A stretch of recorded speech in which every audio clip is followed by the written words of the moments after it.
Next, we're going to talk about easements. Not every property is going to have an easement on it. Most of them will just have a utility easement, which is generally the first 10 feet of the property. Sometimes it's running along the road. Sometimes it's around the entire border of the property. What that easement is, you need to make sure that you're aware of what can and cannot be done by the utility companies. Is it for water? Is it for electric? Is it for an old cattle path? Know what your property can possibly be used for accesses in the area. This piece of land is an investment for you. Our property has an interesting easement. It's called a sanitary easement, which happens to be a 30-foot ravine that goes through the middle of the property. With that though, it actually looks kind of cool. I'll post some pictures of it here shortly. And that was part of the reason why I got the property so cheap, is because it made the land very difficult to access.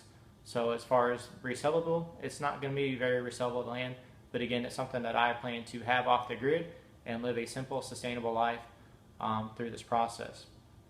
So one interesting thing to know is with the different easements, a lot of times you can't build within a certain amount of feet. There's a utility easement that goes through for a water well nearby in the area. It has a 50-foot radius that I cannot build within 50 feet of that. So that's going to determine where I put my tiny house at on my lot. It depends on where the septic tank is going to go. It forbids me from having livestock on the land.